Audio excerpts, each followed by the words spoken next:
and we're going to have a very powerful battle between two of the strongest terrestrial Pokemon in the TCG. Yeah, I think it's very telling to Gabriel's skill, especially that with all the different wins that he's gotten right, they've been with different decks every single time. We saw that win with the Ancient Box, and now coming here with Charizard, and whereas previously he's been, I think every single win that he's had has been of a different deck, no?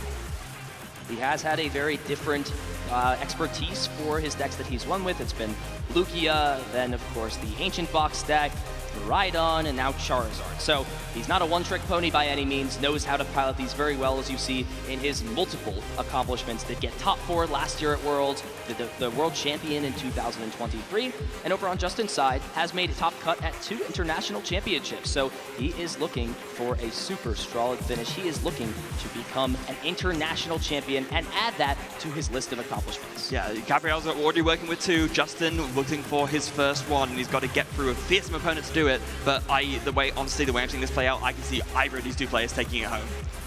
And this is definitely a matchup that we haven't gotten to feature too much. We saw a deck very similar to this in terms of card inclusions. Caleb Rogerson playing, of course, the same strategy, using cards like the Glass Trumpet and Energy Switch to power up Pokemon. And of course, all thanks to that Noctowl's Jewel Seeker ability to find those trainer cards you're going to want throughout the game.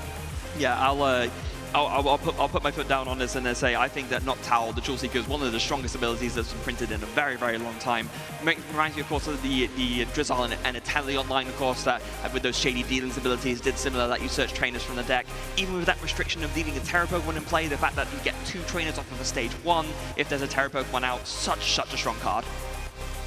A lot of interesting card inclusions in these decks as well. A really cool Pokemon here for Justin does play that 1 copy of Ditto with the transformative start ability from 151, which if it's in the active spot could switch into any Pokemon that Justin wants. And a cool combo that you can do is it adds an extra chance for you to start a Fan Rotom, and that's most likely why it's in the list here for Justin. Yeah, it's so key to start with this Fan Rotom, and yeah, that Ditto definitely helps you get there that little bit more easily. Of course, with that Fan Call ability, lets you on your first turn of the game, search your deck for any free Pokemon, colorless Pokemon with 100 HP or less, and put them into your hand. So you can go ahead and grab your Evolving Basics, you can grab your Hootoots, you can grab your Noctowl with that, and get yourself all set up and ready to go to search for all the trainers you need.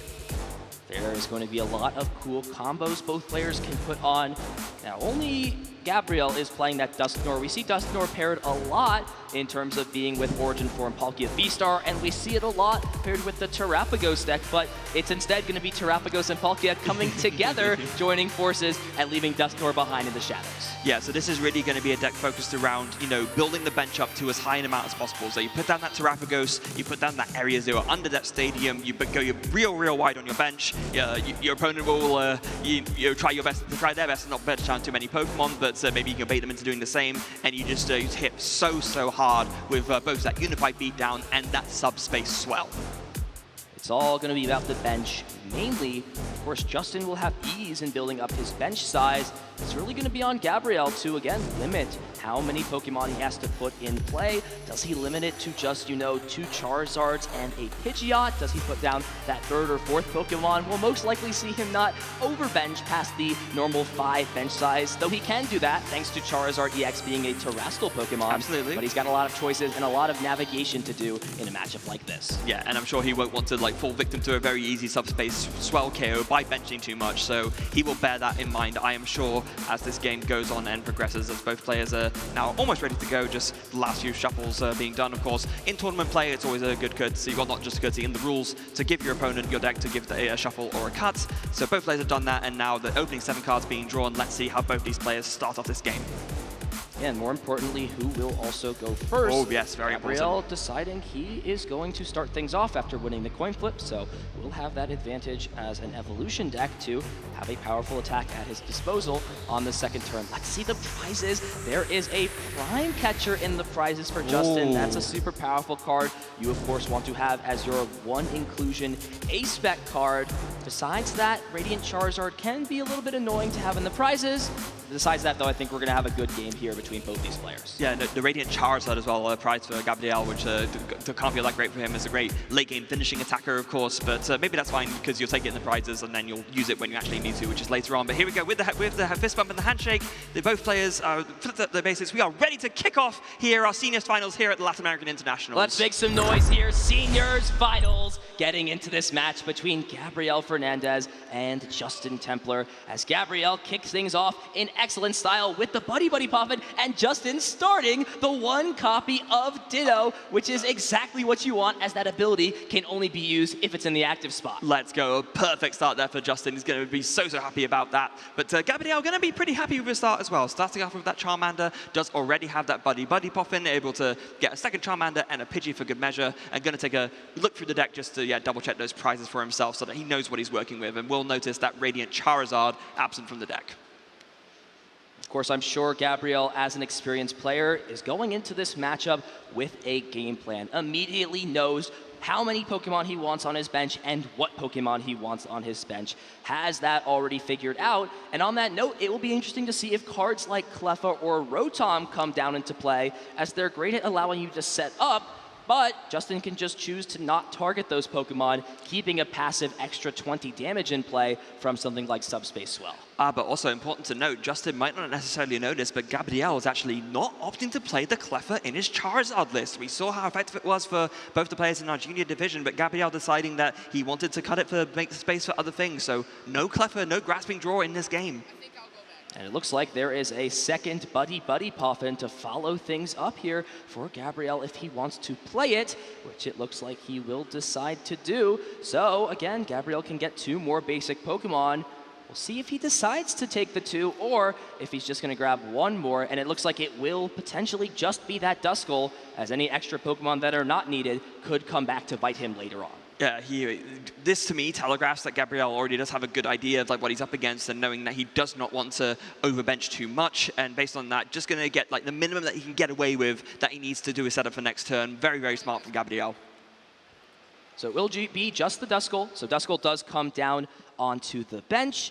And we'll see if there's anything else here for Gabriel. Of course, Instant Charge is a great way to end your first turn or any of those turns that you are not attacking with, but it's a liability. And Gabriel's got to weigh those pros and cons as he finishes up the first turn, and Justin will have a lot of pop-off potential and set-up potential, thanks again to that Ditto allowing it to become any Pokemon he chooses to out of the deck.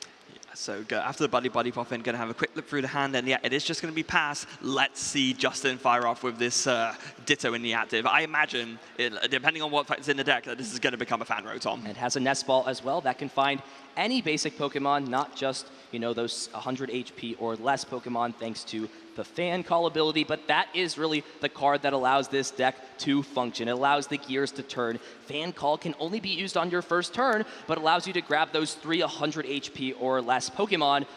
In this case, the Noctowl line, with combination of a terrestrial Pokemon like the Terapagos, you can all of a sudden combine item cards and trainer cards and create a powerful strategy.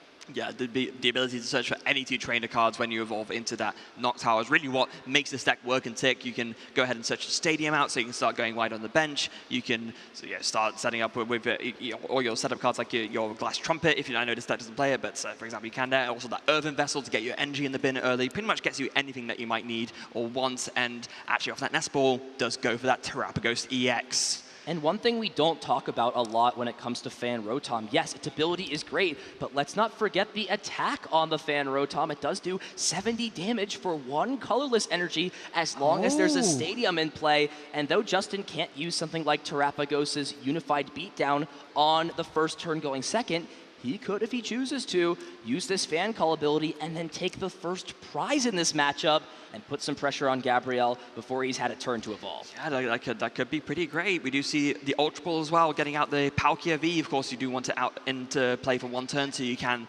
evolve it into that Palkia V-Star, get that Subspace Swell going, and also make use of that really strong Star Portal V-Star power ability that lets you attach free water energy from the discard pile to your water Pokemon. And wow, Judge, the 1 copy of Judge in Justin's deck, getting getting played on turn 1. This is where it's the strongest. Before Gabriel has set up Pokemon like Pidgeot EX, will now have to shuffle that hand in, draw just 4 cards, and see if he can put together some combination of cards to keep up with Justin's stellar turn 1. This is a big potential to close the window on Gabriel here, depending on what these draws end up being. It is 4 cards, it's not nothing, but it's not a lot either. So it's gonna, it looks like, actually, oh.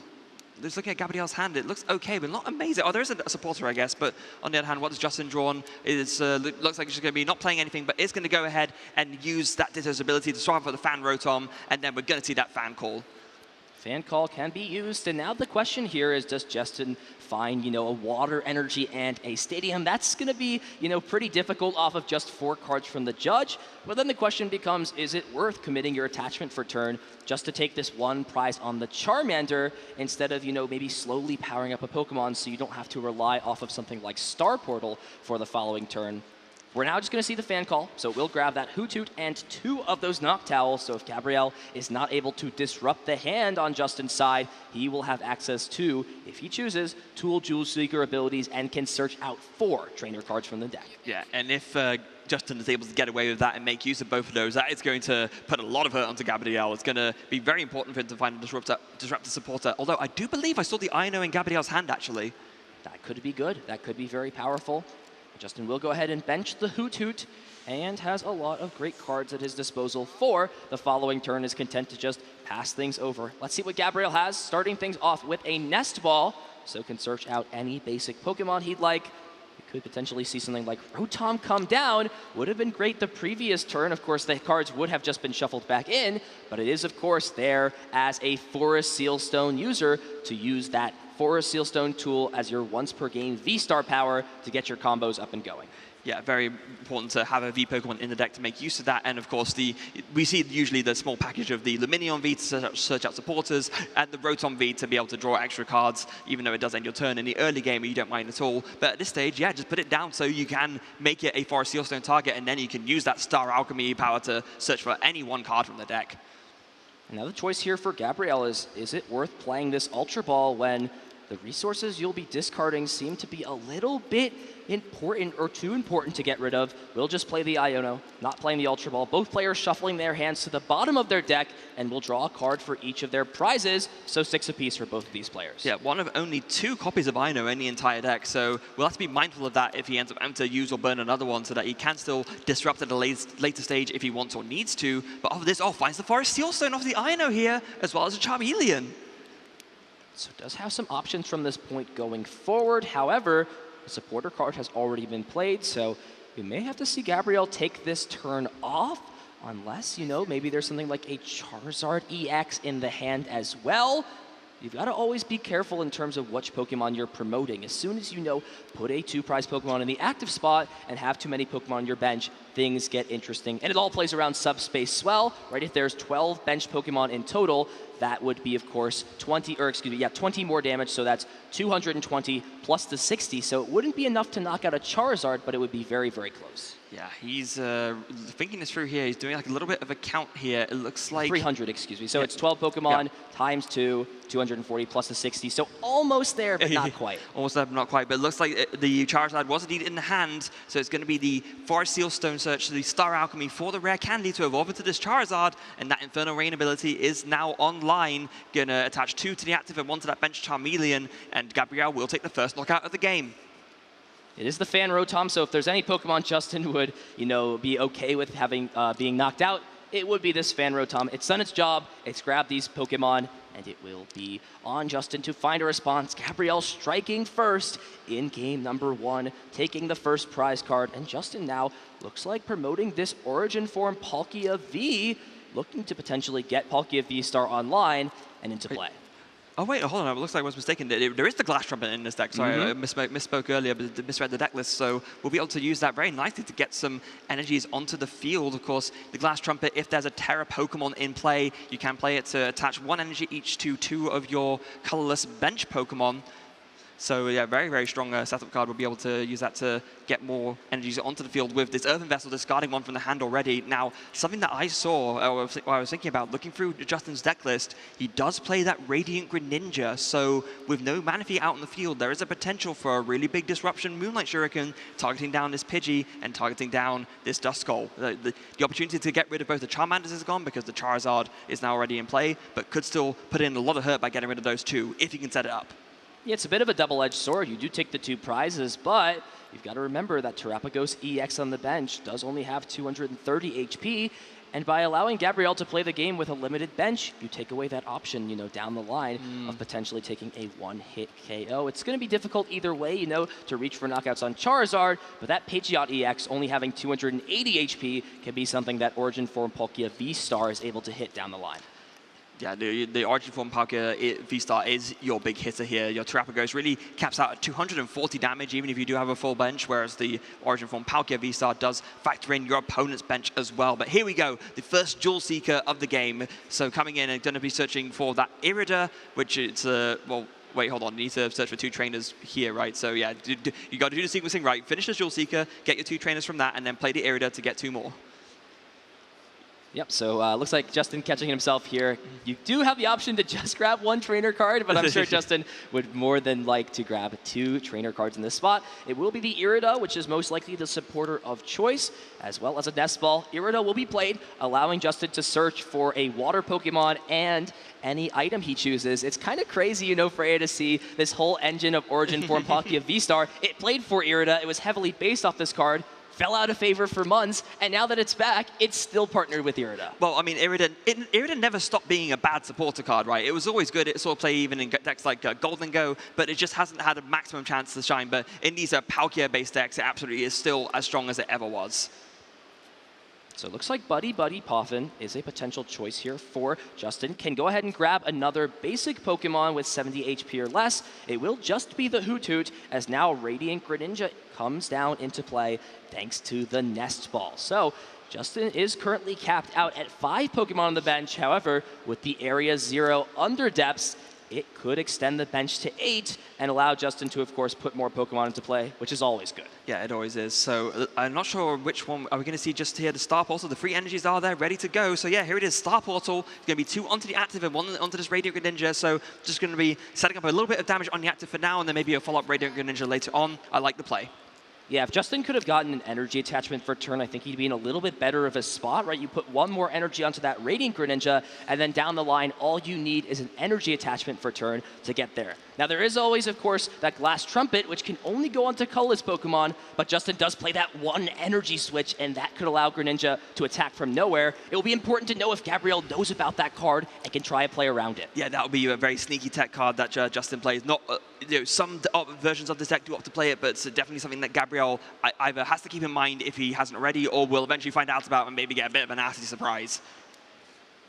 So Charizard EX now has 90 HP left, which Freya is a perfect number to be knocked out by Moonlight Shuriken. Of course, it does have to be active, and you see Gabriel understanding how powerful an attack like that would be down the line, using Boss's orders as the supporter of turn to bring up this Radiant Greninja into the active spot. And with this knockout, Gabriel will go down to 4 prizes left, maybe mapping to knock out these 2 rule box Pokemon to finish the game out. Yeah, and it's a bit deceptive as well, of course, because, you know, you think, oh, it's a Charizard, it's weak to water, but no, of course, it is that Terra Dark type, so it actually is weak to grass, which means that it's really only Ogerpon that can prey on it. So very heads up there from Gabriel, recognizing the potential for the devastating play with the Moonlight Shuriken, and we'll just bring it up for an easy KO with the Burning Darkness, going down to 4 prizes left.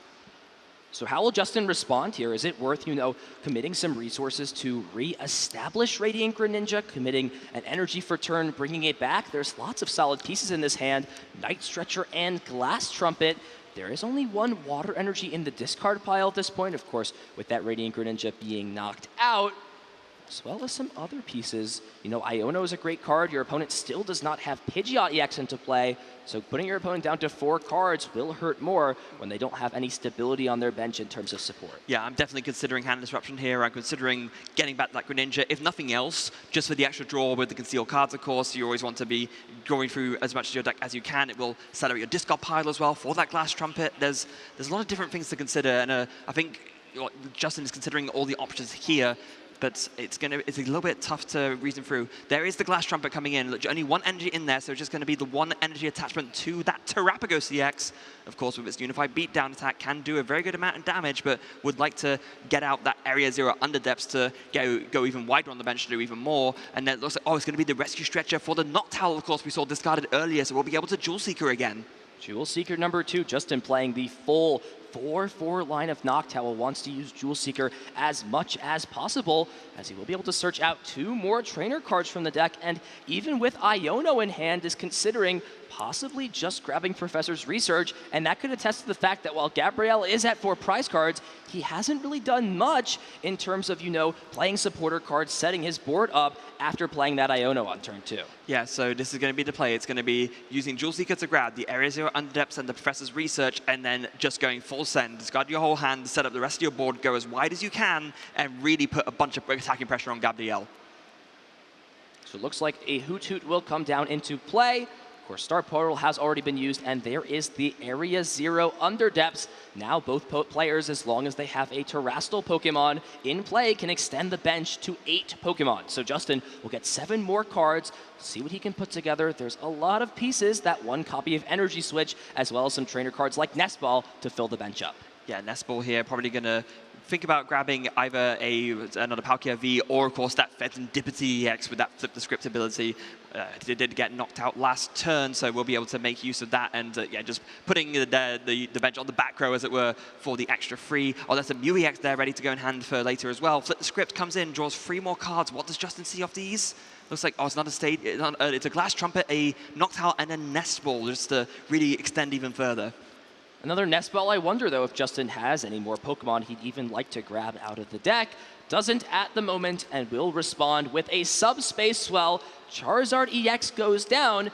Let's see what Gabriel has now that Justin is at 4 prize cards. The big thing here for Gabriel, can he take 2 prize knockouts back-to-back, or find a way to close this game out in 2 turns? It's essentially a 2-turn game from here on out. Yeah, it is. So it's going to be Nest Ball here, and I do believe, yes, so Gabriel is also playing that Serendipity EX, and he really needs to find something off of this here. There is no Pidgeot set up currently, so you can't quick search to guarantee what you need. It's going to have to be these 3 cards to find a way to take a 2 prize knockout this turn to keep up that tempo. Maybe, again, like we discussed before, thinking about taking out that Serendipity EX on the bench. It doesn't have a lot of HP compared to the rest. It's an easy knockout, and it will stop Justin from digging even further into the deck. But you also have 2 attackers to deal with as well, so it's a very hard choice.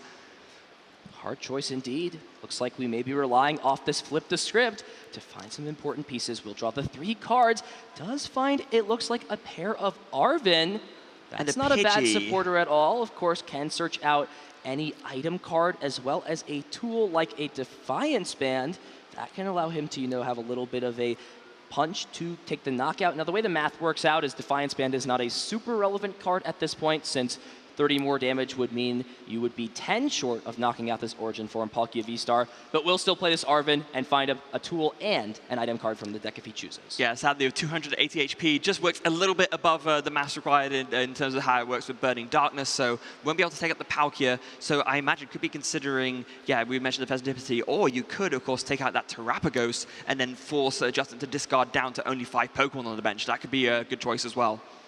The Night Stretcher, the item of choice, and immediately Justin's going to see which Pokemon are in the discard pile. Mainly, it's that Charizard EX. Of course, this Charmeleon was evolved the previous turn, so no rare candy needed. You can go ahead and just play the Night Stretcher, grab the Charizard, evolve it, and use that Infernal Rain ability to power your Pokemon up. Yeah, now, much like a lot of these decks we've seen, there are only 5 Fire Energy in the deck list for Gabriel. So are there enough energy left in the deck? I mean, there is 1. I guess that's all you really need, and there is 2. Yeah, for now, 1 is enough. Of course, if there's no way to recover energies from here, you'd only have 1 left in the deck to potentially power up Charizard. And now the question here for Gabriel, can you maybe get something like Pidgeot into play? Interestingly enough, is going to go and discard Briar off of the Ultra Ball. That's a card that can always swing the tempo in certain matchups. However, here, since you are at 4 prize cards, you have a pretty solid line to close a game like this out if you can just take 2 1 prize knockouts and this, or 2 prize knockouts, excuse me, and this is one way to do it. With the Dusclops, you give your opponent an extra prize card, thus boosting the damage and thus allowing you to use Defiance Band, which normally you wouldn't since prizes are tied. Yeah, and not only that, of course, but to be able to combine that with the Lost Vacuum onto the areas who are under depth so that you don't have to KO the Terapagos to force Justin to discard down either. So super, super strong turn and super strong play from Gabriel. And it comes with the Dustclops. Yeah, it's going to be that Curse Blast, and I guess you just put it onto the active, right? Don't even need to. No, you don't need to. No, the damage boost, of course. Don't even need to with Defiance Band. I think the only, positive aspect is you could put the 50 onto this Palkia and then save the Defiance Band. However, from this point, the big issue is if Justin takes 2 more prizes, everything in his deck will be knocked out by Burning Darkness. So it's just a little bit better to maybe put it onto a bench Pokemon, give some flexibility. These players probably know most of their opponent's list, but might not know all 60 cards, as Gabriel has an excellent turn, takes 2 more prizes, and is just 2 prize cards away from securing game number 1. Yeah, that Burning Darkness coming in with the Defiance Band for 300 damage. That is enough to knock out a Palkia V-Star. And important to note for Justin as well, he was not able to get down another Palkia V onto the bench last turn, so he has no Palkia V-Star to follow up with right now. Even if there was an attack from Palkia, the way things work is, if you're not taking a knockout, or even if you are taking a knockout, a Charizard coming back up is dealing enough damage. And with the way that Gabriel has limited his bench, even if Justin played something like that 1 copy of Kieran in his deck to boost damage by 30, it would still not be enough because Gabriel has only benched 3 Pokemon. Yeah, absolutely brutal. Going to be very, very tough going for Justin here to try and find a way to pull this back in terms of Gabriel. What Gabriel's done massively here to kind of close the door on any opportunities that Justin might have to try and make a comeback here. There goes Nespel coming down. Only a Fan Rotom left in the deck in terms of Pokemon. I mean, you're going to want to put that down anyway because you want to just boost the damage that Terapagos can do as much as you can. But make no mistake, it is not good news for Justin right now. And this was so smart from Gabriel too. These 3 Pokemon are all 2 prize Pokemon, and they are not going to be knocked out from a Pokemon's attack like the Fan Rotom, which could poke for 70 damage. That could have been Justin's way back into this game. Knock out a 1 prize Pokemon, bring a 1 prizer up, but even then, if Gabriel had a boss's orders, he could just instantly fetch it out with Quick Search, and you see how much value it provides to a deck like Charizard. It's an age-old term, the 7 prize game. Force your opponent to take an effective 7 prizes when they only need to take 6 by forcing them to knock out 2 prize Pokemon when they only have 3 prizes left. It is a tried and true strategy in the Pokemon TCG with these 2 prizing attackers, and that's exactly why Gabriel has manipulated his board the way he has, like you just said. So Palkia V coming down with 1 Water Energy, a Terapagos coming down as well, and then there is the Ino at the very least. Yeah, and was wondering here if Justin played a card like, the Briar we talked about on Gabriel's side could have potentially put something together with Prime Catcher, that we know that Prime Catcher is in the prizes, will instead have to just opt for the Iono, shuffle his hand to the bottom, same with Gabriel, draw 2 cards, but the biggest issue here is that Gabriel doesn't matter how many cards are in his hand, he can just find the boss's orders here. We'll see Justin go through the motions, hit with this Fan Rotom for 70 damage, but as long as Gabriel has another boss, this game is over, and with him using this Quick Search, I think it's here. Game number 1 going to Gabriel. Easy buckets for Gabriel. Huge congratulations. And once again, the Brazilian home star is only 1 game away from becoming a home international champion, and Gabriel is only 1 game away from being a 2-time Latin American international champion. Perfectly played. Could not have necessarily played that any better there from Gabriel. Took every win condition away from Justin and essentially locked the game up the turn before that by not giving any options for cards, like, of course, there's no Curse Bomb in this deck, but you just don't put those 1 prize Pokemon in play. You don't put other Pokemon in play that would matter. Instead, you put the Pidgeot, you say, if you knock this Pokemon out, you've got a chance.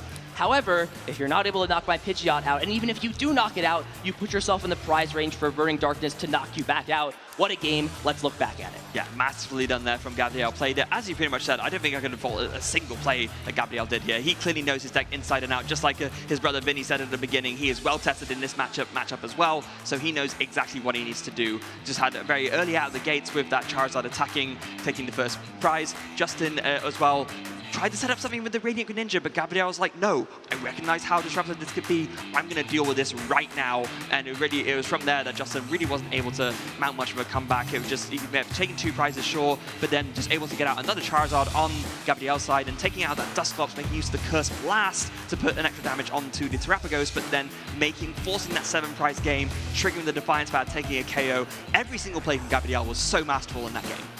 And if I'm Justin thinking back on that game, I think the one turn something could have possibly changed is when he opted to not attack with Radiant Greninja the turn he used the Star Portal ability. And I think that revolved around the fact that he was just one energy card short, right? If you commit all of your energies to attacking with Radiant Greninja that turn, it becomes really hard to set that Palkia up. You have to find the Glass Trumpet, the energy switch, the energy as well.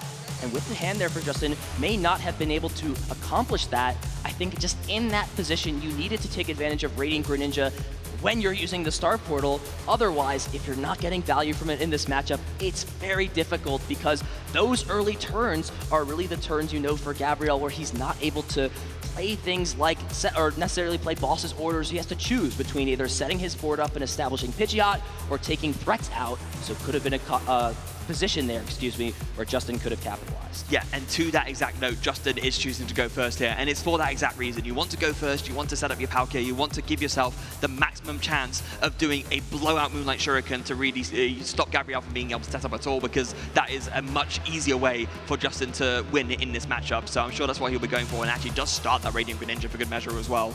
Big advantage, always going first in the TCG. There are a few decks, that prefer to go second, but both of these decks, I'm sure, would like to start things out and, again, take prizes and hit Pokemon before your opponent does. Prize cards will go out, and we will be getting into the heat, into the thick of it of this game, too. Yeah, absolutely. One game away from becoming a three-time international champion. There it is. We are kicking off here in game 2. Justin, we're going first, starting with that Radiant Greninja, and already we're looking for a pretty decent hand, although no way to search a basic other than... No, actually, no way to search basic at all. It's going to be a pretty important concealed cards. Okay, but there's a couple of Hoot in hand already, so no way to search a basic, but still got a few basics in play, but... no way to get a Palkia, though, is really, really rough. And no Palkia and no Fan Rotom. That is just always a piece that you want to have down to get more Pokemon in play, and just has to pass the turn over. So Justin going first will really have no threat in terms of attacking the following turn, besides something like Fan Rotom's Assault Landing, but that's really not an attack you want to be committing your energies to and powering up, as Gabriel has an excellent start already with 2 Pokemon in the hand and a Forest Seal Stone and and Buddy Poffin grabbed from this Arven. Yeah, no time wasted here. Just hard open with the Arven in hand, grabbing the Buddy Poffin to get the Duskull and the Charmander, the Forest Seal Stone ready to go with that Rotom to search for anything with that Star Alchemy power. Wow, could not be more of a contrast between the turn ones here. And this is a strength that Charizard sometimes has going second, of course. It's the fact that you can play your supporter, you can set up more widely and better than perhaps you usually would be able to going first. Now, I do want to draw attention in the prizes that Unfair Stamp was in the prizes, of course, that very important ace spec. Might not mean that Gabriel needs it, but still important to note for the future turns. We saw a disruptive aspect of that in our juniors final earlier. Could be another key card for Gabriel if he's able to find it off the prizes and use it at an opportune moment. Everything from here is just a cherry on top to the sundae that Gabriel has already created this first turn, can end the turn off with Rotom, has Forest Seal Stone. In fact, Gabriel could safely attach the Forest Seal Stone to Rotom. Justin is not playing any cards like Lost Vacuum in his deck. Oh, there is a Lost Vacuum, excuse me. So that is a risk technically for Gabriel. He's just got to decide, do you think my opponent is going to find that Lost Vacuum on turn 2? Do I want to guarantee if an Iono is played, I have that card? If not, maybe I hold on to it and see what happens next turn. I think given that you have a Luminion V in hand, maybe it's okay to not put it down right now because, I mean, I say that, right? But if you get Iono, it doesn't matter either way. So yeah, maybe you do consider it. I think in the grand scheme of things, it probably is worth going for. It's tough because you're going to most likely look to play another Arven the following turn. So I think I like Gabriel just holding on to it, since you can just re-find it out of the deck again if you're playing an Arven on the following turn. There's just a lot of risk to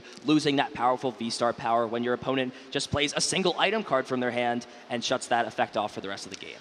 Yeah, so after the Buddy Poffin, just really deciding how best to approach the rest of this turn 1. Your turn 1 board setup is absolutely fine. There really isn't much else that you need here. You have a Fire Energy that maybe you want to consider whether you want to attach or not. As we mentioned, there is that Forest Seal Stone, the debate over whether to put it down or not. It looks like he's going to just commit a Fire Energy to the active. He's thinking about it. You go for a steady fire breathing on Charmander? Absolutely. It would be a great attack here to possibly use. However, I think the instant charge is slightly better. If there was no Rotom, getting rid of that Area 0 could have had a lot of benefit. But I agree with Gabriel here. 3 cards is better than getting rid of the Stadium. As Justin top decks the Buddy Puffin, that would have been a great card to have on the previous turn. You do still get some more Pokemon out, but the big missing factor I think here for Justin is there is no Terrestrial Pokemon in play yet, which means while he does have, I believe, 1 or 2 of these Noctowl in hand, that Jewel Seeker ability only works if you have a Terrestrial Pokemon in play for you to use it. Yeah, going to have to get down that Terrapagos EX somehow. He wants to make use of that Jewel Seeker, but in the meantime, he's just going to do that first deck search and see what he has access to and what he doesn't. He's thinking about maybe just going ahead and grabbing, you know, a couple more for good measure. And we do see there the prizes now. Oh, that one of Irida is prized, which is a bit unfortunate. Fan Rotom kind of a little bit late for that, so not as concerned. But then one of the 2 Palkia V-Stars prized as well. Instead of that ship has sailed, that fan has sailed, I guess. that fan has blown. That fan has blown. It's gone in the wind at this point. Yes. Rotom, I'm sure not a concern at this point here for Justin. Gabriel waiting patiently and sitting on a very solid hand after that instant charge. He's going to have a lot of potential plays that he can make. Justin, though, is going to have to put something together, and it starts by getting these powerful V and EX Pokemon down into play to threaten attacks on the following turn. Yeah, that's going to be what it's all about. Now, that Buddy Puffin was a great top deck, but is there anything else to follow up with? I don't think there is. Is there research? Potentially a Professor's Research. Now, something that Justin could do is play the Night Stretcher and Concealed cards, but instead it's just going to take his losses where they're at, having to discard, you know, 2 of these Night Stretcher and a Noctowl, filling the hand up to 7 cards. What does Justin find here? It is that Origin Form Palkia V. Is there a Terrapagos and a Noctowl to follow things up? It looks like with Ultra Ball there could potentially be. However, for this Terrapagos to attack this turn, it's going to require a lot, Freya. Yeah, you'll need the Glass Trumpets, you'll need the Energy and Discard, and actually the Energy and Discard is probably why the Night Stretcher wasn't opted to be used to either attach. I guess you could have concealed cards, but maybe there's a worry that you end up discarding more stuff you really don't want to, so that does explain the Night Stretcher choice quite well. There's a Hisuian Heavy Ball getting played. We'll fish out that Fan Rotom, of course, the only thing you can fish out. At this point, it's just extra, you know, bench fodder to boost the damage of either the Terrapagos or the Origin Form Palkia V-Star, but and then also it could even be good discard fodder for this Ultra Ball here as well. Indeed, really not going to get too much use out of that card besides, like you mentioned, some extra damage. And I think the consideration here for Justin is, do I just hold on to these Ultra Ball? There's so many Pokemon I want to find. Is it worth putting another 2 prize Pokemon in play? Doesn't think it is, and here we go. Perfect setup for Gabriel. Playing the Arven can get Rare Candy and a Tool card, and if he's got the correct combination, can get Pidgeot and Charizard into play and remove this Radiant Greninja if he's got all the pieces. Not only removing the Radiant Greninja, do you have the pieces to put together a KO on the Origin Form Palkia V-Star? Unfortunately, there are no prize cards taken yet. That can, of course, always change with the Cursed Blast ability. Exactly, That's right? a lot you need. Rare Candy Pidgeot, Rare Candy Charizard, Dusclops, and a counter catcher. That is a lot. I don't know if Gabriel's got all of that. If he does, more power to him. But I think even just Rare Candy Pidgeot, Rare Candy Charizard is enough for Gabriel on this second turn. Yeah, it's already pretty good going, right? We did see how threatening the Radiant Greninja could have been if it was allowed to carry on. So yeah, just deal with that threat, force it at least for it to come back. And especially given that you already saw that Justin has been through so many Night Stretchers, maybe you get rid of this Radiant Greninja and it actually is just gone for the rest of the game. There's only 1 Night Stretcher remaining. And now there are going to be multiple targets because don't forget that Noctowl was discarded off Professor's Research. So essentially only 3 Jewel Seeker can be used for Justin in this game. As of now for Gabriel, we'll go ahead and use the Infernal Rain to power up Charizard and take the first prize cards despite going second in this game too. Yeah, and I mean, if you're going second and you're taking the first prizes against a deck like this, you're already feeling pretty good, you know what I mean? Whether it's 1 or 2 prizes, we saw that Gabriel took the first KO in the first game, and he ended up winning that game pretty handily. So yeah, I think it is just going to be, after the attachment there, a Burning Darkness onto this Radiant Greninja to KO it. Just going to look at the discards quickly first, just to make sure that there's nothing else important that he's missing, nothing else that might change his line of attack here. We do see the Defiance Band ready to go in hand, as well as maybe considering benching another Charmander, but you don't want to overextend your bench too much. So yeah, I like this. Just take the KO on the Radiant Greninja, take the first prize of the game, onto Justin to respond. And how do you respond in this spot? You've got 1 Water Energy in your discard pile. if you want to attack, you're going to need either some combination of trainer cards like Energy Switch, Glass Trumpet. You don't even have a Terrestrial Pokemon in play yet. That can always change, of course, with a card like Nest Ball to search some Pokemon out. But even then, what do you attack with? What do you go for? Something like Radiant Greninja feels like might just require too many resources, though it would allow Justin to even things up, or rather take the lead here by taking 2 prizes.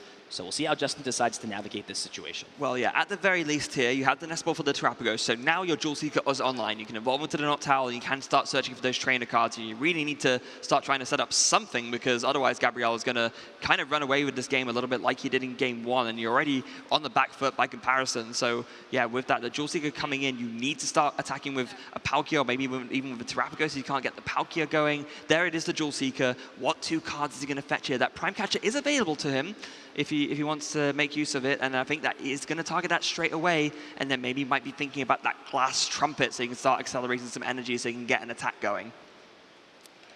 Turn is still far from over, but Justin is going to need some help. That is for certain. Earthen Vessel and Prime Catcher, so we've got 2 of the pieces, right? The energy from the Earthen Vessel and the powerful Gusting plus switching effect from that Prime Catcher A-Spec. And will be Kieran hitting the discard pile. That's not a card that Justin showed on turn 1, but now that Gabriel has information, or maybe had information about it before, may have to be a little bit extra cautious going forward if this were to go to a Game 3 in terms of managing his bench, so a Pokemon like Charizard doesn't get 1 hit knocked out. Yeah, very important to be mindful of that damage. As we do see there, the Ultra Ball now gain 2 more of those Water Energies into the discard pile. This could be setting up nicely for a Glass Trumpet here. They see that Ultra Ball finding either the Origin Form Palkia V-Star or another Noctowl, or maybe even that Pheasantipity is thinking about it, but nope, just going to go for the Origin Form Palkia V-Star. That has not been able to get it out yet, so that Star Portal ability is online, of course. No Moonlight Shuriken happening here, but could use that just to get the Origin Form Palkia V-Star itself powered up and start putting some hurt onto Gabriel with the Subspace Swell. That is Water Energy number 3, so Justin is going to get the full effect of that Star Portal V-Star power if he chooses to, and here we go. This is a big find for Justin. Iono plus the Prime Catcher. As things stand right now, the Subspace Swell is doing 240 damage, so Justin just needs to find 2 basic Pokemon here and finds that with the Nest Ball plus another Origin Form Palkia V. Yeah, it doesn't even need to use the Ultra Ball, can save that for later. Has a Noctowl ready to go as well in case he wants to do another Jewel Seeker, but could just save that to a perfect draw there off of the Ino for Justin. Yeah, and another great Pokemon needs to bench another. Why not have it be Pheasantipity? Draw some cards, use that Flip the Script ability, and build your hand up to be able to follow up with more aggression on the following turn. Yeah, and even more fitting because Justin is definitely going to need to flip the script if he wants to make a comeback in this game. As yeah, once again, just moving the bench to the back there just to make it clear what the extra ones are. 3 cards drawn off the flip the script, and are they 3 good ones? Oh yeah, it's an Ino. Oh, there's that third Night Stretcher and the switch too. There is the final Night Stretcher, and now Justin has to make a choice. Do you commit Night Stretcher, your last Night Stretcher in the deck, to grabbing Radiant Greninja as that last Pokemon? Do you bench another Origin Form Palkia? I think the big miss here, though, for Justin is I'm not sure he found a Water Energy to commit for the turn, and that would have been something that could have been very strong in a situation like this. You could put the energies on the Palkia and the Greninja and have that be a threat later on. That might be something Justin's going to miss. However, we'll still put the one on the Greninja, so with the energy switch, it can be a threat if it just has a single water on it. It happened just like in Game 1, same situation. Got the Star Portal for the free energy, but missed the manual attachment. Very unfortunate there, as it does mean that you need to use the energy switch if you want to make use of that Moonlight Shuriken. But still a pretty good turn for Justin. We got some really good setup going, was finally able to get going with his attacks, and especially taking out that Pidgeot EX is absolutely crucial. Combined with that Ino, that's going to make it a lot harder for Gabriel to try and find some kind of counterplay. Although we do start off with a Lost Vacuum already to get rid of that stadium. So the benches will be removed to 5 Pokemon. So that is sort of one of the interesting things. Justin, I'm not sure necessarily needed to bench that Origin Form Palkia V, but decided to that final turn, and essentially it's just going to get discarded in this spot. Could have, maybe held on to that Pokemon, and if there was another Area 0 found, could have benched it then next turn, as we are going to see an Evolution and a Cursed Blast onto this Origin Form Palkia V-Star, and with Justin going down to 3 prize cards now, this Charizard can be in range for a knockout. And hold on, this is a big turn here potentially. It's just going to play Thornton to get Duskull back into play. Is there the ability to use another Curse Blast? That could be a little bit too risky, I think. Is instead going to consider maybe trying to reestablish Pidgeot in a single turn. I mean, that's the great thing about Thornton, right? The Pokemon it swaps out does get treated as having been in play for a turn. So yeah, get that Pidgeot back. Oh, he's umming between the two. I think it's a tough choice, but actually no, he's going to commit to the Duskull. Curse Blast could be a great ability, you know, down the line later on. So we're just going to see the Duskull come into play and a knockout onto this Origin Form Palkia V-Star. And while Justin has tied things up and it is his turn, this is still a tricky spot, right? This Charizard EX, as it stands, will need to be knocked out in 2 attacks. And Gabriel has a very clear path to winning the game in 2 turns. So how does Justin go about swinging the prize trade in his favor when he has not just the Dusknoir to worry about, but this big Terrestrial Pokemon in the active spot? Yeah, it's so tough, right? I mean, maybe the best way to go about here is if you can find the setup for the Moonlight Shuriken attack, go ahead and yeah, KO this Duskull, but forget the Charmander, put the 90 here, so that way you soften it up, and then you can go ahead and take a follow-up KO with one of your other attackers. I think that's the best option for Justin. It's the best of both worlds. Getting yourself 1 turn closer to winning the game while also attacking into this Charizard. And like you said, softening it up. But it's going to come down to if Justin has enough Jewel Seeker abilities at his disposal to find these one-of trainer cards. It looks like we'll use one here and does find the 1 copy of Energy Switch and already has the Glass Trumpet in hand. So as it stands, Justin can attack here with this Moonlight Shuriken, thanks to those combination of trainer cards. Yeah, the only thing that is a little bit rough here, of course, is that with the Palkia V getting discarded because of the Stadium bump, and then the Origin Form Palkia V-Star getting KO'd, there is no potential for a follow-up Palkia anytime soon. The night stretches are gone. It is going to have to be Terrapagos or bust in terms of attacking for Justin here. The only tough thing at this point is there is the Energy Switch in the Trumpet, but I'm not sure there's a manual attachment yet. I don't know if Justin has the energy card here. Of course, that would be pretty easy if the Earthen Vessel was in the deck, but it's not yet. So we'll go ahead and play this Trumpet, has the Energy Switch as well. From here, though, it's really just going to be on how much Justin can dig through the deck, while also, you know, disrupting Gabriel would not be bad. Iono could help with that, but he'll only be drawing 3 cards off the supporter. Yeah, he only will. So it's going to be an Ultra Ball, and I imagine this is going to be for another Nox Howl if he has access to it. Oh no, it's going to have to be a Mew instead, just to get an extra Pokemon onto the bench. Okay, maybe you could attack with the Terrapagos first. You have a switching card, but then if you don't, then you end up having to retreat the Radiant Greninja, and the plays are kind of not open anyway. But maybe is that? Oh wait, there's a switch in hand. Okay, so maybe you just go ahead and do the attack with the Terrapagos first, and then on the next turn you go ahead and attack with the Greninja. It's so risky to attack with Terrapagos because if your opponent has Rare Candy Dusknoir, you lose the game. They use Curse Blast and then knock out your active, and that's all she wrote. You will lose LAIC. So Justin's going to make that as hard as possible for Gabriel. Shuffling, drawing 3, and finds that's the water. A big find. Finds the water energy. Now, of course, can still dig through the deck. Has access to flip the script, so we'll draw some more cards. Does find another Glass Trumpet, but yes, as you mentioned, that water energy, a big find, means that Moonlight Shuriken is online and can also target this Duskull down potentially to make it so that Cursed Blast is not an option going forward. Yeah, this is absolutely as good a turn as Justin could have asked for. That Duskull is this is the key for Gabriel to win, no matter which way you look at it. So taking it out and then softening up the Charizard is absolutely where you want to be. Going to go for a concealed card for good measure as well. Could go ahead and preemptively do the second Glass Trumpet just to get more energy onto the field. I don't hate that either. It definitely could be an option. Of course, you're going to have more water in the discard pile once you use the Moonlight Shuriken attack. So maybe we'd like to see Justin hold on to that, though he thinks that just the 1 is necessary. No need to get a second energy into play. Splitting them up between the Terrapagos and Moonlight Shuriken will take a knockout on the Duskull and hit this Charizard for 90 damage, notably putting it in perfect math for a unified beatdown to take the knockout. Let's see what Gabriel can put together. Yeah, so I think the reason why Justin did it this way is to make sure that each of the Terrapagos has 1 energy on it, so that if either one is KO'd, all it takes is 1 more manual attachment to go ahead and then win, and obviously the full bench. So it's going to be vital here for there to be a Stadium bump or a counter catcher. Okay, on the Pheasantipity, that makes a lot of sense. You just cut off the draw options from Justin as much as possible, just to make him miss an Iono. And an Iono, so Gabriel will take this 2-price knockout and put the pressure on Justin. I'm not sure Gabriel has another way to get rid of the Stadium card. There's nothing like a collapsed Stadium in this deck. Just the copy of Lost Vacuum, and this is it. If Justin can find a full bench of Pokemon and a water energy, he will be able to win the game. You see him counting 5, 6, 7, 8 Pokemon. Does he have the water energy? It's going to come down to this restart. Do we see it? 2 cards drawn. Is there a water energy? No! No water energy. But can you Ultra Ball for a Noctowl and grab a Nervin Vessel?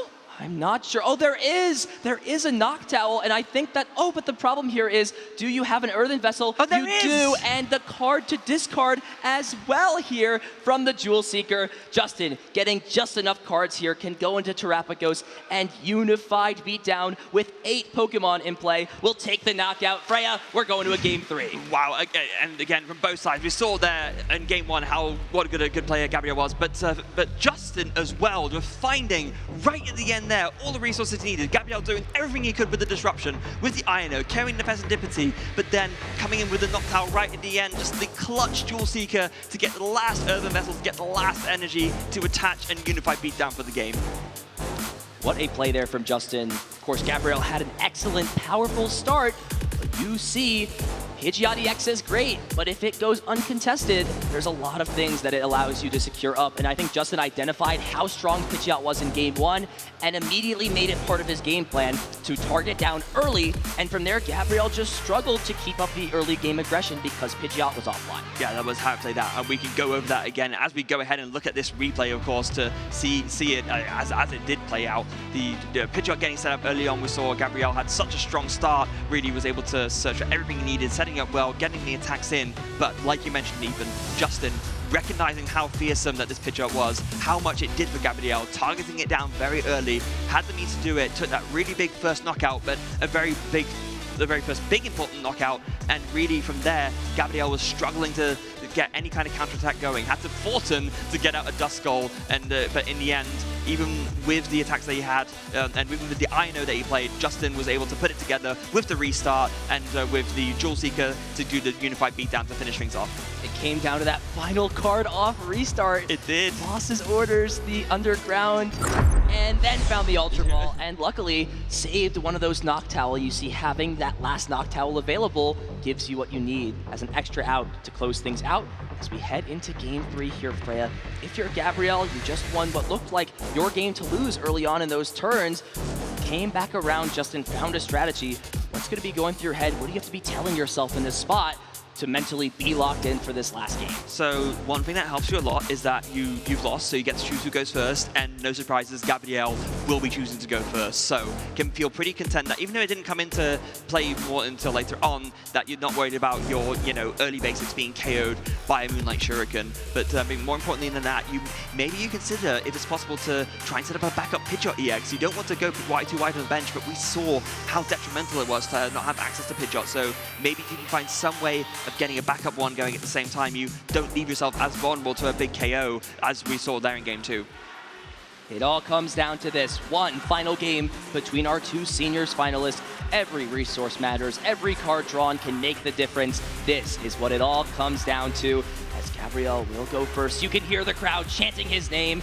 They want him to take it home yet again, but Justin Templar stands in his way as the final opponent for Gabriel Fernandez. Yeah, and oh god, we've got the view here. Gabriel's start was bench a Duskull, attached to a Rotom Bee, and go for an instant charge. That was it. That's it. That's not what you want to see. No Charmander. We are into it here in Game 2, and a big advantage for Justin. Starts the Ditto again. 2 games out of this set, starting the one of Ditto. That is exactly what you want to see. A perfect starter. It's going to have so much value in Justin getting this board set up. Yeah, wow.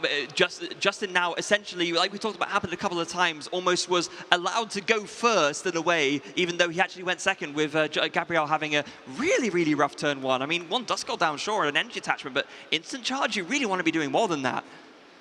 And has a Nest Ball as well, so Justin's going to take a look through the deck. There is that Thornton, as well as a couple of energies and a pair of Iono, but those are more than fine for Justin. Will be able to essentially execute his strategy as intended, pending the rest of the hand, of course, is solid and useful. So checking the deck, making sure he knows all resources and can choose any basic Pokemon to bench, and we've still got plenty to go in this turn. Yeah, now it'll be interesting to see the choice here for Justin between, it looks like maybe eyeing up the Mew, but you probably want to be getting down either that Origin Form Palkia V or, of course, that Terrapagos CX to make sure that your Noctowls will be working as quickly as they can. So we'll see what the rest of the hand looks like. It seems that there is a Hoot in there, as well as it looks like potentially a boss's orders. Now the question is, could you have an energy card to attack? Instead, it looks like that and the Lost Vacuum will be the targets for Ultra Ball.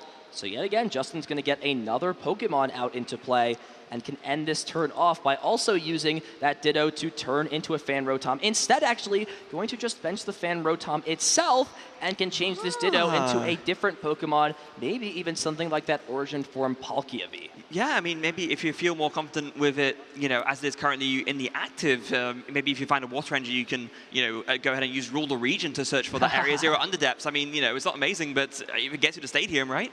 And of course, Star Portal and Energy Switch are both options to make it so that you can still attack with that Palkia V if it does evolve, of course, into that Origin Form Palkia V-Star.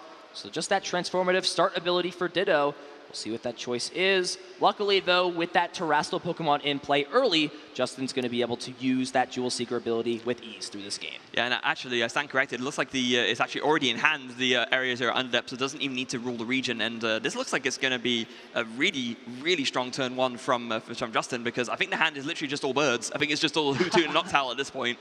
It may be the daytime, it may be the middle of the day, but Justin is getting nocturnal this game. The owls are out, and he is ready to search for all those treasures within his deck. That is a great combo, and even going to bench the Stadium, really just forcing Gabriel to commit that Lost Vacuum early on in the game to get rid of that Area 0, which is always something that you're going to want to consider. Of course, Justin will have a pretty easy time winning the Stadium War, pending he can find everything. Gabriel does have an Ultra Ball, so that must have been, the top decker, the draw off of Instant Charge. Can now at least get some more Pokemon into play. Yeah, so he's going to go ahead and fetch that Charmander. Does opt to discard the Minion, interestingly enough. To me, that telegraphs that there probably is some supporter in hand already that was found off the Instant Charge. Looking at the prizes, that one of Fortin and one of Lost Vacuum is prized, actually, and one of Charmeleon as well. A little bit, not unworkable, but a little bit annoying prizes for Gabriel. Yeah, the Lost Vacuum being at the top of the prizes means that Justin's going to have this Area 0 Underdepths in play for essentially the entirety of the game. We'll not have to worry about getting more Stadiums, and Gabriel will really be unable to limit Justin's output in terms of damage, besides, of course, benching less Pokemon like he has done in the past. Yeah, which he did use the great effect in Game 1 and in Game 2 as well, to be fair, just not quite able to do it all the way, especially considering, of course, that Terrapagos EX. It doesn't matter how many you bench or not, it's all based on what your opponent benches in terms of the Unified Beatdown damage, but it's going to look through the deck with this Ultra Ball and figure out what he wants to go for after this. I do see, is there an Arven there already in hand ready to go? I think that's what I saw. It was either that or it could be an Ino, actually. Yeah, Iono could be great because you do have information that your opponent is holding on to at least one Noctowl in their hand, and any way that you can, shut your opponent off from having easy access to that Jewel Seeker ability could 100% be a plus. You can't deny, though, the effect of just guaranteed getting something like a Buddy Puffin off of a card like Arven. Yeah, so let's see what he goes. Oh, it's actually just the Ino there in hand, so he's going to go ahead and evolve to the Dusclops, had that in hand, ready to go already. Is he maybe doing a Curse Blast? Nope, just going to go for the Ino now, because there is, of course, a debate, of course, as to whether you do the Curse Blast first or not, because if you go for it first, you can put your opponent on one less card, but deciding in this instance would rather just wait to decide what to put the damage on until after the Ino draw. Yeah, it's tough when you're not combining that with an attack, right? Yeah. Since you would put 5 damage counters somewhere, you're not even taking a prize card, you're putting the damage somewhere that could be essentially irrelevant depending on what Justin does on the following turn. So, of course, you always want to, give your opponent less cards when it comes to disruptive supporters like Iono, but in this case, I think Gabriel understands that card's going to be better saved for a little bit later. Yeah, and does find off of that Ino a Buddy Puffin, so we'll be able to get out that Pidgey. We did see how important it was for that Pidgeot to stay in play and how the game kind of fell apart when it got KO'd. So it may be in an ideal world to get a second one down, but at this point in the game, maybe you just think to yourself, getting down 2 Charmander is way more important because, because if you don't get 2 down, then the one can get KO'd and then you can't attack. Yeah, the thing I just thought about this is, this Rotom's probably not going to want to stay in the active spot, so what do you retreat into? And the other big thing as well is with there only being 2 Charmander into play, the Radiant Greninja is going to have an absolute field day, especially since Gabriel has prized, or does he have access to the Thornton? If he doesn't, then that is going to be tough. No, and it yes, is prized. that Yeah, Thornton being prized is a big deal. Of course, Justin does not know that, but that does mean that if Radiant Greninja uses Moonlight Shuriken to knock out both Charmander, Gabriel Fernandez is unable to establish Charizard on the following turn. Okay, so here's the opportunity then. I'm sure that Justin sees, he's stepping out in the water. He sees there's only 2 Charmander out in play, and if he can, he will absolutely go for this play with the Moonlight Shuriken, checking the discard pile just to see what's what. And we do see there the Ultra Ball, and there's 2 Origin Form Palkia V-Star in hand, so one of them you could probably discard with no sweat, but then what is the other discard here? Maybe thinking about that Fan Rotom, doesn't really want to bench 2 of those if he can avoid it. And now we start the Seeking Jewel Seeker. With this Ultra Ball, could find one of those Noctowl, and from there, it starts to get out of hand for Justin. We'll have to switch this Palkia V out of the active spot. Does have that Prime Catcher, but you'd rather be using that 1 copy of Switch, I feel, if you're going to target 2 Pokemon, regardless of wherever they are, be it the active spot or the bench. Yeah, and here I would really like to see a grab of both Earthen Vessel and Nest Ball. We'll get the Earthen Vessel to grab you 2 energy, or I guess Irida to kind of continue to chain even better. Actually, this is even better, right? Because if you grab the Irida and the Earthen Vessel, you can then grab a Water Pokemon for free and then another item. So yeah, this is absolutely the right move to make here. Yeah, and this is sort of a tough spot on what item you want to grab in this position, since there are currently no water energy in the discard pile, and you still need to play the switch if you want to hold on to your Prime Catcher. So Justin has it guaranteed at this point, but would have to burn his Prime Catcher. However, I think that might be worth it in this spot if you're knocking out both of the Charmanders. Well, we want to get the energy in the discard pile, right? We have the Earthen Vessel there, so yeah, I think off of this, you grab the Ultra Ball and the Radiant Greninja. You can use the Ultra Ball to grab another Noctowl, so you can go ahead and grab the switch, whilst also getting those 2 water energy in the discard pile to set up for your Star Portal. And don't forget about concealed cards. Can still use that ability to draw some cards first, and maybe even find a Noctowl or some energy cards, and save some of those trainers from being grabbed from another Jewel Seeker ability. It looks like with how Justin has things lined up, he is in an excellent spot to put himself in a strong position during this game. Yeah, the chain is going here, and actually not going to opt to go for the concealed cards just yet. Just going to Ultra Ball away those 2 water energies, and then instead going to go for a Noctowl to grab another Earthen Vessel, and of course that switch. So it's all set up here. I think he's basically got a guarantee at this point. Yeah, I think just thinking right now, is there a better card to grab than Switch, since technically the Prime Catcher is granting that switching effect. Of course, if you are in dire need of another piece, it can always be better to grab that instead, but does have the flexibility. The hand is just what he needs it to be. We'll grab Switch and Earthen Vessel, and I think we are getting close to a potential Radiant Greninja, Moonlight Shuriken on turn 2 for Justin, just as you'd like it. Yeah, unfortunately, we'll have to be the discard of the Glass Trumpet here. It pretty much is the only card you can afford to discard to make this play happen, but I think you're still fine with this, right? You still have 1 more Glass Trumpet left in the deck, and this play is going to be so devastating, it might not even matter.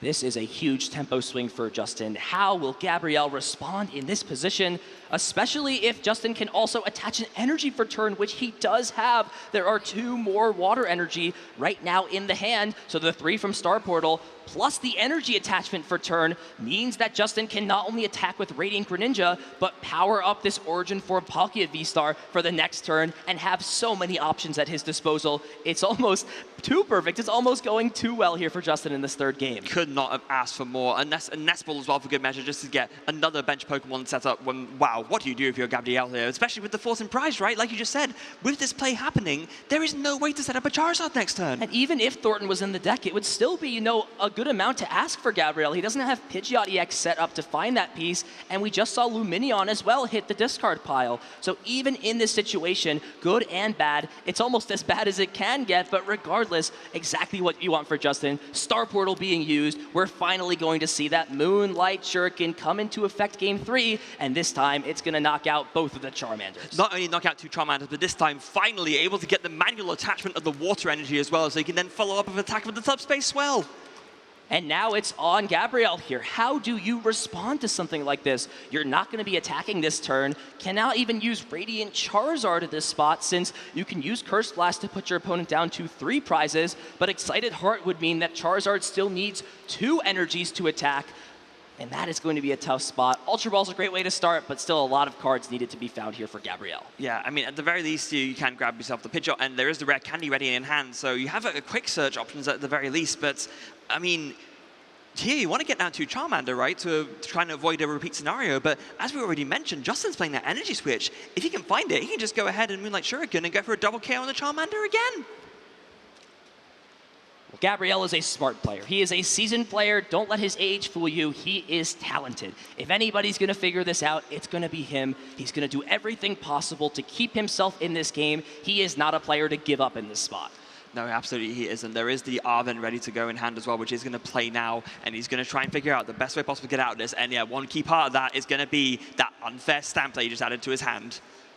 A great card, especially since Justin decided to not bench something like Mew EX in this spot, instead choosing the Hoothoot. So I wonder here, Justin could have maybe prepared for something a little bit better by putting Mew EX into play instead, though there are benefits of having either of those Pokemon down. Yeah, so here comes the Night Stretcher, going to go ahead and find that second Charmander. So one more, so both of them down again, giving that a little bit of protection, but you really want to get 3 down if you want to guarantee yourself a Charizard next turn. And the unfair stamp is going to be the best way to stop Justin from being able to do a really vicious counterplay, as we do see as well. Another potential stopper, the counter catcher coming in on this Terapagos CX to force another switching out too. It does have a 2 retreat cost, and don't forget that Glass Trumpet only attaches energy to the benched Pokemon. So it will be a bit of a hassle here for Justin to either A, move that Pokemon to the bench, or B, power that Pokemon up, as Gabriel will unleash the stamp, unfair stamp. Gabriel will shuffle and draw 5, Justin shuffling and only grabbing 2 cards. And Justin, off of these 2 cards, if he can continue to find pieces that are needed, will put himself in an excellent spot to close this game out. I didn't quite see what he grabbed there. He hid it from us a little bit, but I'm sure we will see when it comes to his turn. Meanwhile, from Gabriel's side, 5 cards drawn. There's another rare candy in hand, so could be ready to go with a Charizard next turn if both these Charmanders survive. But now he's going to have to decide what he wants to leave in the active, and I guess it's going to have to be this Dusclops, right? You can't leave the Pidgeot active. You can't leave the Pidgeot active here, surely. It's tough. If you could get another Charmander down, I wouldn't hate retreating into the Charmander. If your opponent has the combination of cards to go Energy Switch, Prime Catcher, Attach for turn, and they have the knockout, yeah, you're stuck anyway, right? Boost the game regardless of which Pokemon comes to the active spot. And Gabriel does have another Charmander, and I think that's got to be what you promote here. If one Charmander gets knocked out, that's fine as long as there's another Charizard or Charmander to evolve into Charizard in the spot. You could also consider discarding the Stadium, actually. With that steady fire breathing, there is a Fire Energy in hand. It's tough. You could definitely go for something like that, but I feel like Gabriel in this spot maybe just has to value the instant charge instead, to just put more cards together. Sorry, steady fire breathing is the attack. Blazing Destruction, that's the Stadium discarding attack. I got it mixed up Blazing there. Destruction, and we are going to see the Fire Energy committed, but it is going to be the instant charge, and here we go. What did Justin find off of these 3 cards? Of course, 2 from the unfair stamp, and 1 card for turn as the draw. Terapagos, as of right now, can't attack, it can't retreat. What does Justin have access to? Looks like not a lot. Does, however, have a Thornton in hand, so that is a potential, and does find Nest Ball, so if Mew EX is in the deck, which it is, Restart is now a potential option for Justin to fill the hand up to 3 cards. Yeah, now, the thing is with this Thornton is that you could just use it if you wanted to swap the Terapagos for just a Pokemon that has less retreat, but then, of course, if you do that, then your Area 0 Underdepths will stop working, and you will have to discard down to 5 on the bench. And I'm not sure if that's necessarily worth it here for Justin. No, I mean, even in this spot, if Justin, at the worst case scenario, would even just pass this turn, he's still in a very good spot. He took the first 2 prizes, and there's a lot of liabilities on Gabriel's bench, mainly that Rotom V and the Pidgeot. Of course, if Justin can just take another prize card this turn, he is in an excellent spot. There's the concealed cards. Doesn't draw into anything necessarily that he'd like. It looks like another supporter and another Area 0 under depths, and now comes the question. We'll look through the discard pile, see if there's any basic Pokemon in there, and choose whether or not it's worth it to play the Thornton when removing this Terapagos really limits your options and availability. Yeah, it's tough, right? I don't know. If I was Justin, I would have maybe considered if I wanted to attach the water energy instead and go for the restart, because now the hand's in clogs, and now just has to pass the turn. Wow, just has to pass the turn, and this is now a big opening here for Gabriel. Has the rare candy Charizard, and let's not forget about the Dusclops on the bench. Since Star Portal has been used, Justin's ability to attack with a powerful threat like Origin Form Palkia V-Star is going to be very difficult to use, so let's see exactly what can happen. If Gabriel can make use of something like Defiance Band, Justin right now, having taken 2 prize cards, a third with Curse Blast, means that the Defiance Band plus the 270 damage could knock out this Origin Form Palkia V-Star. Gabriel's got a big hand, he's got Quick Search. We'll see if he decides to do that and if he can make it possible.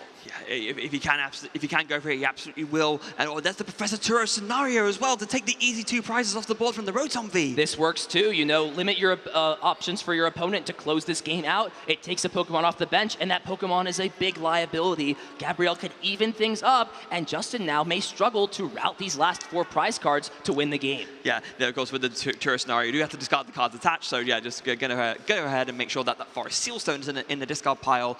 Now, you do still have access to Quick Search here. You've not made use of that yet, but you already have your Charizard going, so yeah, what do you even grab here? I mean, there's a few different routes you could go. Do you still have access to a Counter Catcher? Because I think there were a few used and discarded, right?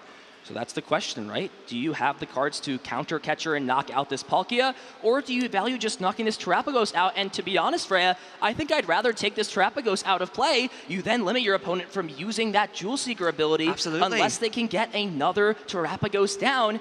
And with how weak Justin's hand is, it's just one more card he's going to need to find when he's already struggling to find resources. Yes, so the choice of the Quick Search is actually going to be this Dusknoir, which does get evolved straight away from the Dusclops, so that is a 130 damage that's being threatened at any point, even better than the 5 from the Dusclops, of course. And then there's going to be a Super Rod shuffling in some key resources back into the deck, get those energies back, make sure that you can sort of clean up the game with your last few attacks. And is there anything else going on? There is a Nest Ball maybe ready to be played as well. Gabriel wants to make sure that he does not throw this opportunity away. He has been given a chance to get back into this game, and he just want to make the most out of it. So it is just going to be an attack with the Charizard, and that will be a 240. That will be exactly enough for a knockout. Burning Darkness taking the knockout, and also importantly, forcing Justin to discard his bench down, getting rid of those 2 Noctowl as well as the Fan Rotom. And now Justin, with just a couple of cards in hand, nothing really to make work. It draws another Area 0. Looks like that is actually a Glass Trumpet, okay. But Glass Trumpet cannot be used if you do not have a Terra Pokemon in play. So now things get tricky. That would have been a card that Justin could have used the previous turn, but now is useless. And with the way things look for this, I'm not sure Justin can even draw a single card off restart. Boss's orders, Thornton, an Area 0 Underdepths, and a Glass Trumpet. No matter how you want to play that hand out, it's not necessarily possible unless you go into that Terapagos. But from there, you only get a 1-card draw, and it needs to bail you out. Yeah, I mean, that's what it has to be, right? I think you have to take one of these 2 Hoot, use the Thornton, swap it out for a Terapagos, and then take it forward from there.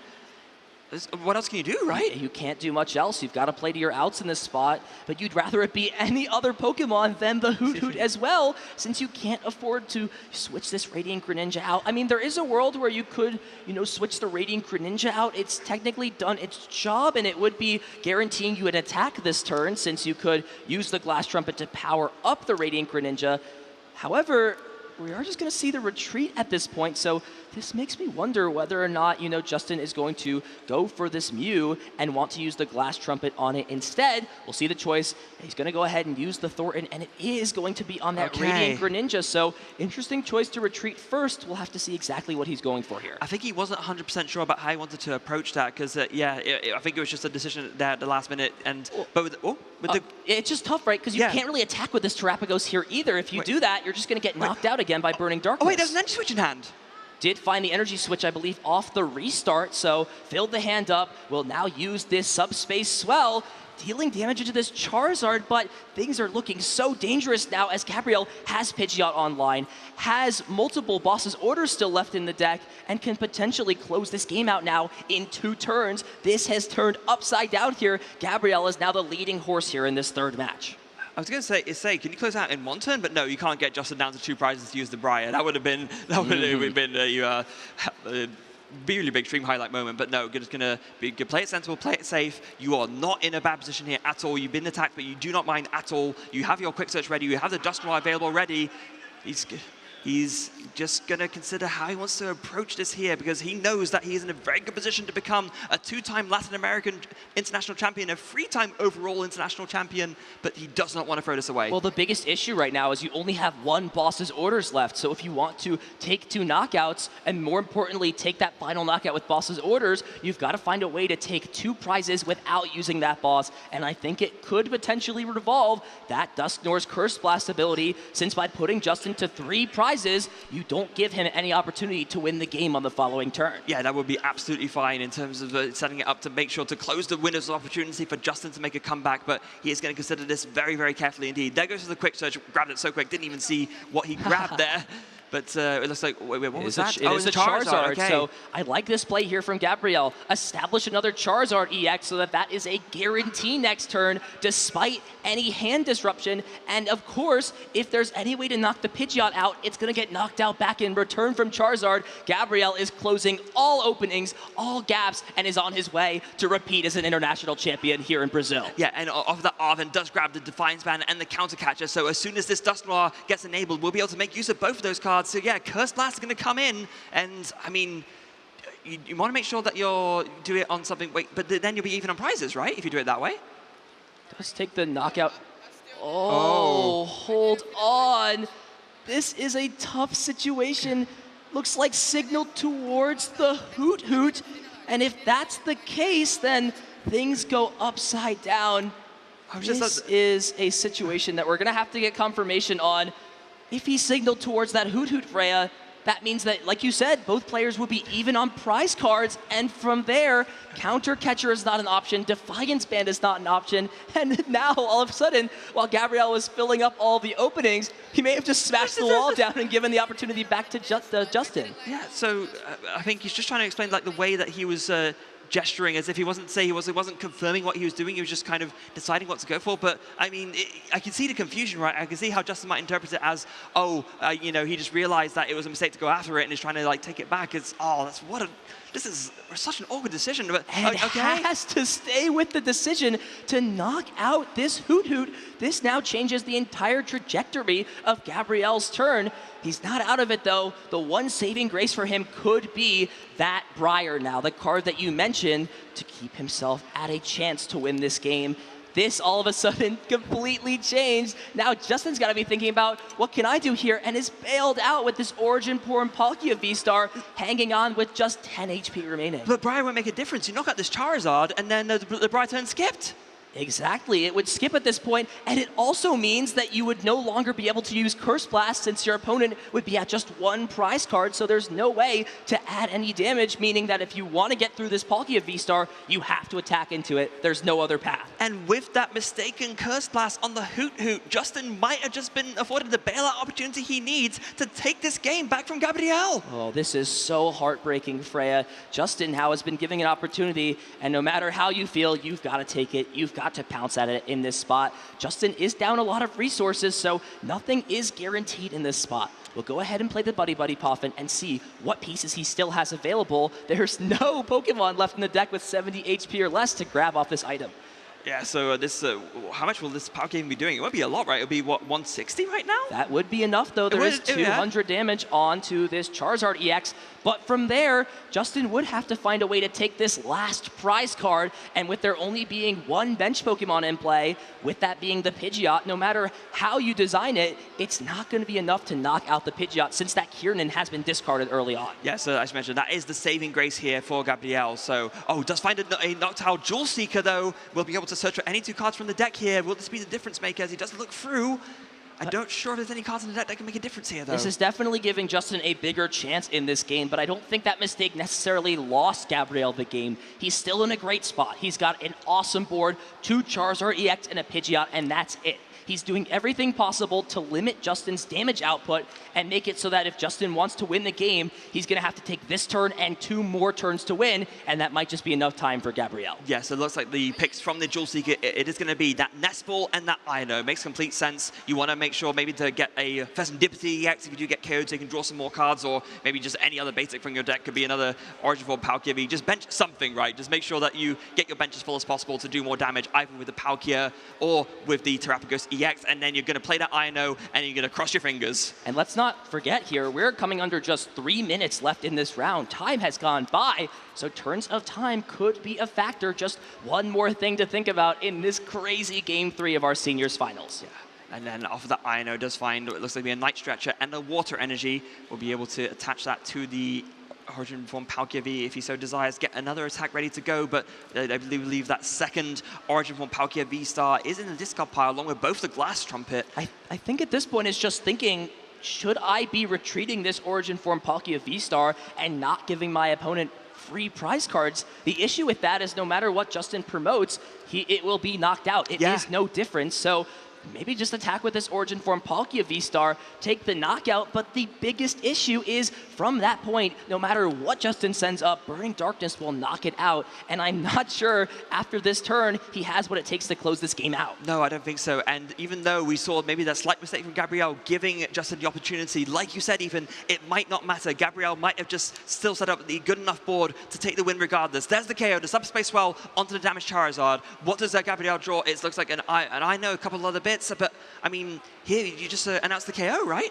You can just announce the KO. I think it's just double checking, how can I lose this game? How can Justin take this final prize card and is also going to Iono Justin down to just 1 card? Subspace Swell with 8 bench Pokemon does 160 plus the 60 base, so that's 220, plus 1 bench Pokemon for Gabriel is 240, and that will not be enough to knock out Pidgeot, even if Justin had the Kieran available. And I think with this, Gabriel has almost locked this game up. Despite having made that small error, he stayed composed and he looks promised to become a champion. Yeah, he sure does. Attaching the Defiance Band, he is so close here. He can taste it. He wants to make sure, again, he doesn't do something else like give Justin another opportunity to make a comeback play, but he's just working it through here and just doing the maths. I think he's literally working out in his head.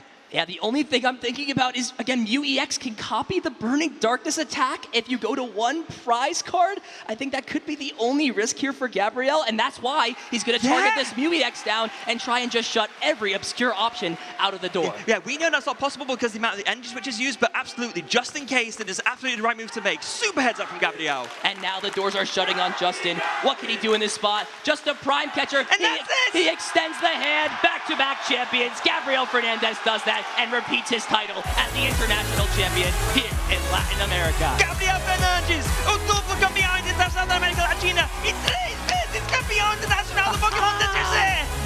Let's go. You hear the crowd behind him. A home favorite, Gabriel Fernandez, again becomes an international champion back-to-back in Brazil.